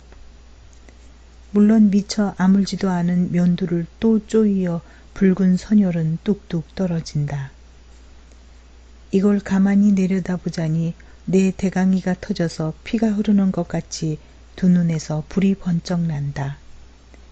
대뜸 지게 막대기를 메고 달겨들어 점순네 닭을 후려칠까 하다가 생각을 고쳐먹고 햇매질로 떼어만 놓았다. 이번에도 점순이가 쌈을 붙여놨을 것이다. 바짝바짝 내 기를 올리느라고 그랬음에 틀림없을 것이다. 고놈의 계집애가 요새로 들어서서 왜 나를 못 먹겠다고 그렇게 아르렁거리는지 모른다. 나흘 전 감자 조각만 하더라도 나는 저에게 조금도 잘못한 것은 없다. 계집애가 나무를 캐러 가면 갔지 남 울타리 엮는데 쌩이질을 하는 것은 다 뭐냐. 그것도 발소리를 죽여가지고 등 뒤로 살며시 와서 예, 너 혼자만 일하니? 하고 긴치 않은 수작을 하는 것이었다. 어제까지도 저와 나는 이야기도 잘 않고 서로 만나도 본 척만 척하고 이렇게 점잖게 지내던 터이련만 오늘로 갑자기 대견해졌으면 웬일인가. 황차 망하지만한 계집애가 남 일하는 놈 보고 그럼 혼자 하지 때로 하디? 내가 이렇게 내배앉는 소리를 하니까 너 일하기 좋니? 또는 한여름이나 되거든 하지 벌써 울타리를 하니? 잔소리를 두루 눌어놓다가 남이 들을까봐 손으로 입을 틀어막고는 그 속에서 깔깔댄다. 별로 웃을 것도 없는데 날씨가 풀리더니 이놈의 계집애가 미쳤나 하고 의심하였다. 게다가 조금 뒤에는 제 집게를 할금할금 돌아다 보더니 행주치마에 속으로 꼈던 바른 손을 뽑아서 나의 턱 밑으로 불쑥 내미는 것이다. 언제 구웠는지 아직도 더운 김이 획 끼치는 굵은 감자 3개가 뿌듯이 쥐었다. 너 집엔 이거 없지? 하고 생색 있는 큰 소리를 하고는 제가 준 것을 남이 알면은 큰일 날 테니 여기서 얼른 먹어버리란다. 그리고 또 하는 소리가 너 봄감자가 맛있다? 난 감자 안 먹는다. 너나 먹어라. 나는 고개도 돌리려고 않고 일하던 손으로 그 감자를 도로 어깨 너머로 쑥 밀어버렸다. 그랬더니 그래도 가는 기색이 없고 뿐만 아니라 새근새근하고 심상치 않게 숨소리가 점점 거칠어진다. 이건 또 뭐야 싶어서 그때에야 비로소 돌아다 보니 나는 참으로 놀랐다.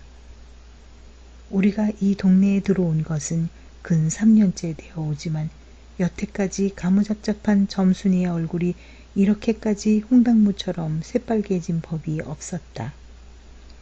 게다가 눈에 독을 올리고 한참 나를 요렇게 쏘아보더니 나중에는 눈물까지 어리는 것이 아니냐. 그리고 바구니를 다시 집어들더니 이를 꼭 악물고는 엎어질 듯 자빠질 듯 눈뚝으로 횡혹해 달아나는 것이다. 어쩌다 동리 어른이 너 얼른 시집을 가야지 하고 웃으면 염려 마셔요. 갈 때 되면 어련히 갈라고요. 이렇게 천연덕스럽게 받는 점순이었다. 본시 부끄러움을 타는 계집애도 아니려니와 또한 분하다고 눈에 눈물을 보일 얼병이도 아니다.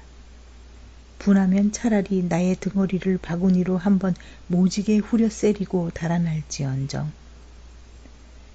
그런데 고약한 그 꼴을 하고 가더니 그 뒤로는 나를 보면 잡아먹으려고 귀를 복복 쓰는 것이다. 서로 주는 감자를 안 받아 먹은 것이 실례라 하면 주면 그냥 주었지 너 집엔 이거 없지는 다 뭐냐. 그렇잖아도 저희는 마름이고 우리는 그 손에서 배제를 얻어 땅을 부침으로 일상 굽실거린다. 우리가 이 마을에 처음 들어와 집이 없어서 곤란으로 지낼 때 집터를 빌리고 그 위에 집을 또 짓도록 마련해 준 것도 점순네의 호의였다.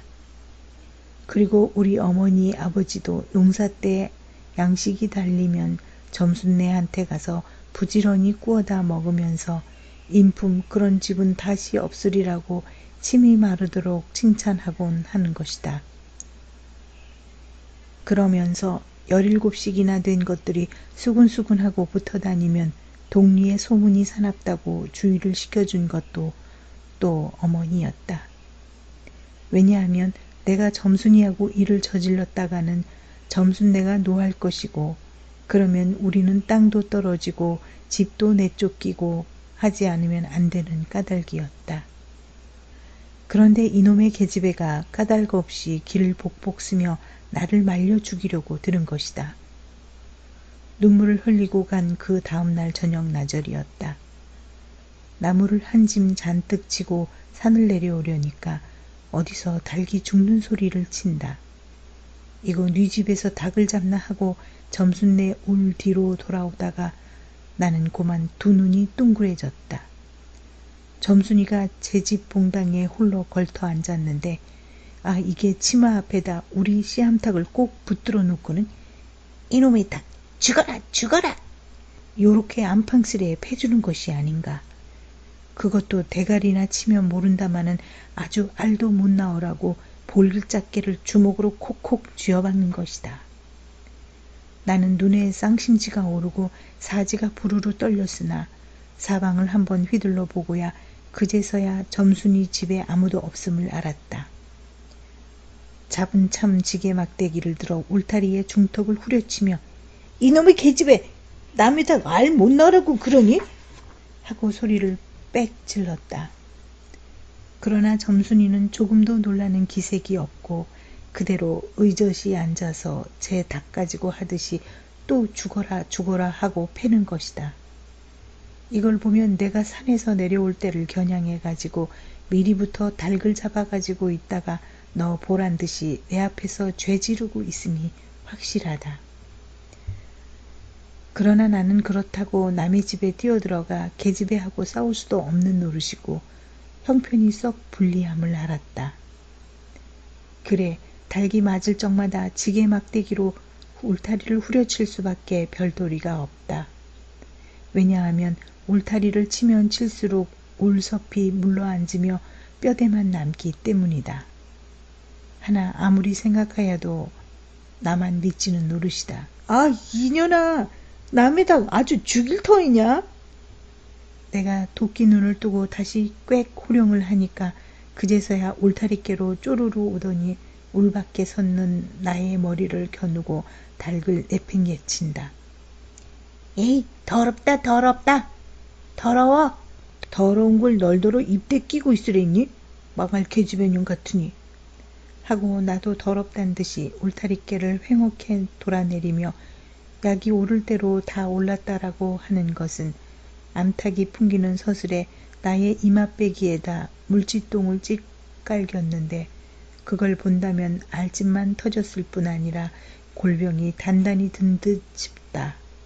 그리고 나의 등 뒤를 향하여 들릴 듯 말 듯한 음성으로 이 바보 녀석아 예 너 베네병신이지? 그만둬 좋으련만 예 너 네 아버지가 고자라지? 뭐? 우리 아버지가 그래? 고자야? 한량으로 열병거지가 나서 고개를 획 돌리어 바라봤더니 그때까지 울타리 위로 나와 있어야 할 점순이의 대가리가 어디 갔는지 보이지를 않는다. 그러다 돌아서서 오자면 아까의 한 욕을 울 밖으로 또 퍼붓는 것이다. 욕을 이토록 먹어가면서도 대거리 한마디 못하는 걸 생각하니 돌부리에 채어 발톱밑이 터지는 것도 모를 만큼 분하고 급기야는 두 눈에 눈물까지 불끈 내솟는다. 그러나 점순이의 치매는 이것뿐이 아니다. 사람들이 없으면 틈틈이 제 집 수탉을 몰고 와서 우리 수탉과 쌈을 붙여놓는다.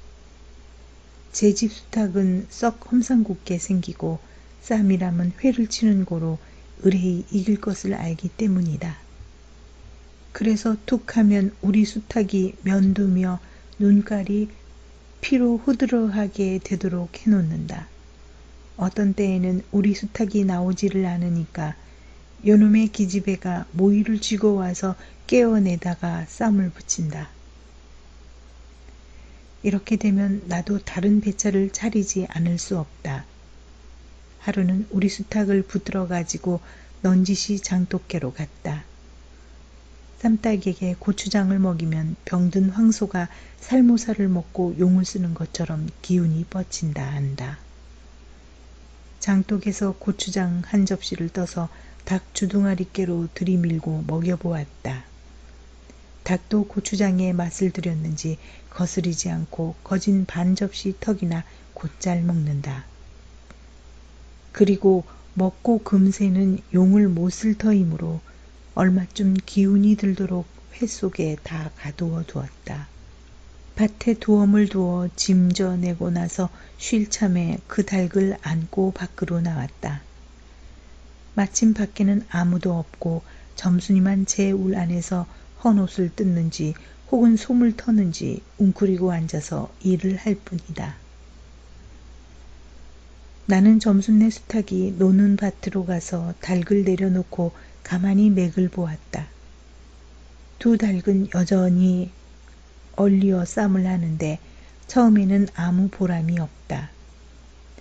멋지게 쪼는 바람에 우리 닭은 또 피를 흘리고 그러면서도 날개 쭉지만 푸드덕 하고 올라뛰고 할 뿐으로 제법 한번 쪼아보도 못한다.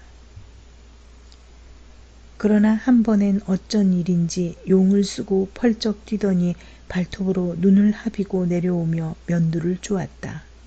큰 닭도 여기에는 놀랐는지 뒤로 멈실하며 물러난다. 이 기회를 타서 작은 우리 수탉이 또 날쌔게 덤벼들어 다시 면두를 쪼니 그제서는 감때 사나운 그 대강이에서도 피가 흐르지 않을 수 없다. 옳다, 알았다. 고추장만 먹이면 되는구나 하고 나는 속으로 아주 쟁그라워 죽겠다. 그때는 뜻밖의 내가 닭쌈을 붙여놓는데 놀라서 울 밖으로 내다보고 섰던 점순이도 입맛이 쓴지 눈살을 찌푸렸다. 나는 손으로 볼기짝을 두드리며 연방 잘한다 잘한다 하고 신이 머리끝까지 뻗치었다. 그러나 얼마 되지 않아서 나는 넋이 풀리어 기둥같이 묵묵히 서 있게 되었다. 왜냐하면 큰 닭이 한 번 쪼인 안가품으로 호들갑스레 연거푸 쪼는 서슬에 우리 수탉은 찔끔 못하고 막 골른다. 이걸 보고서 이번에는 점순이가 깔깔거리고 되도록 이쪽에서 많이 들으라고 웃는 것이다. 나는 보다 못하여 덤벼들어서 우리 수탉을 붙들어 가지고 도로 집으로 들어왔다. 고추장을 좀 더 먹였더라면 좋았을 걸 너무 급하게 쌈을 붙인 것이 퍽 후회가 난다. 장독계로 돌아와서 다시 턱 밑에 고추장을 들이댔다. 흥분으로 말미암아 그런지 당최 먹질 않는다. 나는 할 일 없이 닭을 반드시 뉘고 그 입에다 권련 물부리를 물리었다. 그리고 고추장을 타서 그 구멍으로 조금씩 들이부었다. 닭은 좀 괴로운지 킥킥하고 재채기를 하는 모양이나 그러나 당장의 괴로움은 매일같이 피를 흘리는데 될 게 아니라 생각하였다. 그러나 한두어 종지가량 고추장물을 먹이고 나서는 나는 고만 풀이 죽었다. 싱싱한 닭이 왜 그런지 고개를 살며시 뒤틀고는 소나기에서 뻗어지는 것이 아닌가. 아버지가 볼까 봐서 얼른 회에다 감추어 두었더니 오늘 아침에서야 겨우 정신이 든 모양 같다. 그랬던 걸 이렇게 오다 보니까 또 쌈을 붙여 놓으니 이 망할 계집애가 필연 우리 집에 아무도 없는 틈을 타서 지가 들어와 회에서 꺼내가지고 나간 것이 분명하다. 나는 다시 닭을 잡아다 가두고 염려는 스러우나 그렇다고 산으로 나무를 하러 가지 않을 수도 없는 형편이었다. 소나무 삭정이를 따며 가만히 생각해 보니 암만 해도 고년의 목장이를 돌려놓고 싶다. 이번에 내려가면 망할년 등줄기를 한번 되게 후려치겠다 하고 싱둥벙둥 나무를 지고는 불이 나게 내려왔다. 거지반 집에 다 내려와서 나는 호두기 소리를 듣고 발이 딱 멈추었다. 산기슭에 늘려있는 굵은 바윗돌 틈에 노란 동백꽃이 소보록하니 깔리었다. 그 틈에 끼어 앉아서 점순이가 청승맞게스리 호두기를 불고 있는 것이다. 그보다도 더 놀란 것은 그 앞에서 또 푸드덕 푸드덕 하고 들리는 달개의 횟소리다. 필연코 요년이 나의 약을 올리느라고 닭을 집어내다가 내가 내려올 길목에다 쌈을 시켜놓고 저는 그 앞에 앉아서 천연스레 호두기를 불고 있음에 틀림없으리라. 나는 약이 오를 대로 다 올라서 두 눈에서 불과 함께 눈물이 푹 쏟아졌다. 나무지게도 벗어놓을 새 없이 그대로 내동댕이 치고는 지게 막대기를 뻗치고 허둥허둥 달려들었다. 가까이 와보니 과연 나의 짐작대로 우리 수탉이 피를 흘리고 거의 빈사지경에 이르렀다. 닭도 닭이려니와 그러함에도 불구하고 눈 하나 깜짝없이 그대로 앉아서 호두기만 부는 그 팔에 더욱 치가 떨린다. 동리에서도 소문이 났거니와 나도 한때는 걱실걱실이 일 잘하고 얼굴 예쁜 계집애인 줄 알았더니 시방 보니까 그 눈깔이 꼭 여우새끼 같다. 나는 대뜸 달려들어서 나도 모르는 사이에 큰 수탉을 단대로 때려 엎었다. 닭은 푹 엎어진 채 다리 하나 꼼짝 못하고 그대로 죽어버렸다. 그리고 나는 멍하니 섰다가 점순이가 매섭게 눈을 흡뜨고 닥치는 바람에 뒤로 벌렁 나자빠졌다. 이놈아, 너 왜 남의 닭을 때려 죽이니? 그럼 어때? 하고 일어나다가 뭐 이 자식아, 네 집 닭인데 하고 복장을 떼미는 바람에 다시 벌렁 자빠졌다. 그러고 나서 가만히 생각을 하니 분하기도 하고 무안스럽고 또 한편 일을 저질렀으니 인젠 땅이 떨어지고 집도 내쫓기고 해야 될는지 모른다. 나는 비슬비슬 일어나며 소매자락으로 눈을 가리고는 얼김에 엉 하고 울음을 놓았다. 그러나 점순이가 앞으로 다가와서 그럼 너 이다음부터 안 그럴 테냐? 하고 물을 때에야 비로소 살 길을 찾은 듯 싶었다. 나는 눈물을 우선 씻고 뭘 안 그러는지 명색도 모르건만 그래 하고 무턱대고 대답하였다. 요담부터 또 그래봐라. 내 자꾸 못 살게 굴 테니. 그래 이젠 안 그럴 테야. 닭 죽은 건 염려 마라. 내 안 잃을 테니. 그리고 멋에 떠다 밀렸는지 나의 어깨를 짚은 채 그대로 퍽 쓰러진다. 그 바람에 나의 몸뚱이도 겹쳐서 쓰러지며 한창 피어 퍼들어진 노란 동백꽃 속으로 푹 파묻혀 버렸다. 알싸한 그리고 향긋한 그 냄새에 나는 땅이 꺼지는 듯이 온 정신이 고만 아찔하였다. 너 말 마라. 그래. 조금 있더니 요 아래서 점순아, 점순아, 인연이 바느질을 하다 말고 어딜 갔어? 하고 어딜 갔다 온 듯 싶은 그 어머니가 역정이 대단히 났다. 점순이가 겁을 잔뜩 집어먹고 꽃밑을 살금살금 기어서 산 아래로 내려간 다음 나는 바위를 끼고 엉금엉금 기어서 산 위로 치 빼지 않을 수 없었다. 잘 들으셨나요?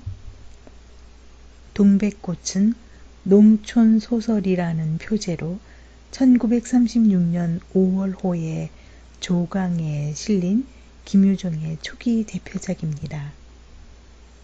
김유정의 문학세계는 해학적이며 토속적인 특징을 갖고 있는데 특히 초기 작품들은 대부분 목가적이고 소박한 사랑 이야기를 그리고 있습니다. 동백꽃은 이러한 순박하고 우직한 농촌 사람들의 생활에 대한 애정을 해학적이면서도 따뜻한 어조로서 묘사한 작품이죠. 이 작품은 동백꽃이 피는 농촌 마을을 배경으로 화자인 나와 점순이라는 사춘기 남녀의 신분과 계층을 넘어선 애정관계를 밀도 짙게 그려내고 있었습니다.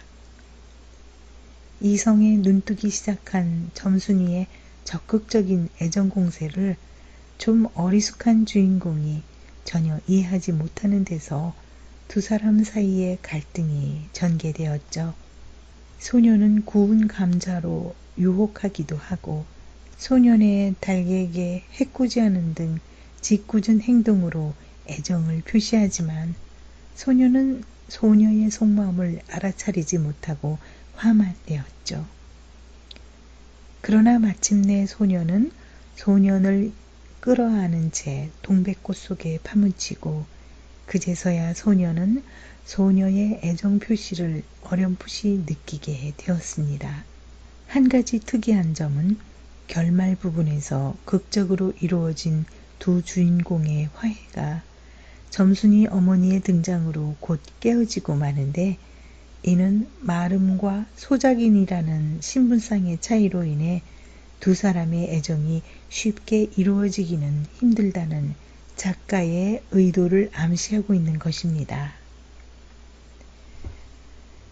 이 작품에서 김유정은 작자 자신의 언어가 아닌 작중 인물의 향토적 언어를 사용하여 독자에게 친근감을 주고 있었는데요. 어리숙하고 눈치 없는 1인칭 화자를 설정함으로써 특유의 해학성과 순박성을 강조하고 있었습니다.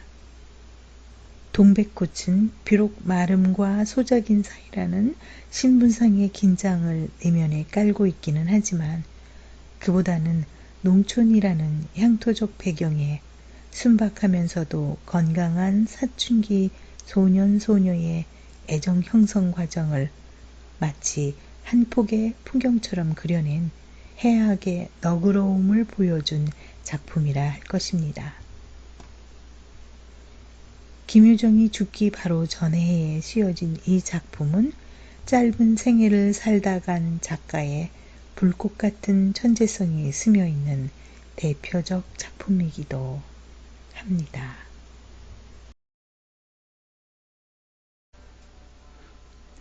지금까지 김유정의 봄봄, 소낙비, 동백꽃 이렇게 세 편의 한국 단편문학을 읽어드렸는데요. 다음에 또 많이 읽혀진 단편소설을 찾아 읽어드리겠습니다. 끝까지 청취해주신 구독자 여러분께 감사드리고요. 좋아요, 구독, 알림 설정 꼭 부탁드립니다. 좋아요, 구독, 알림 설정은 저에게 큰 힘이 되어 준답니다.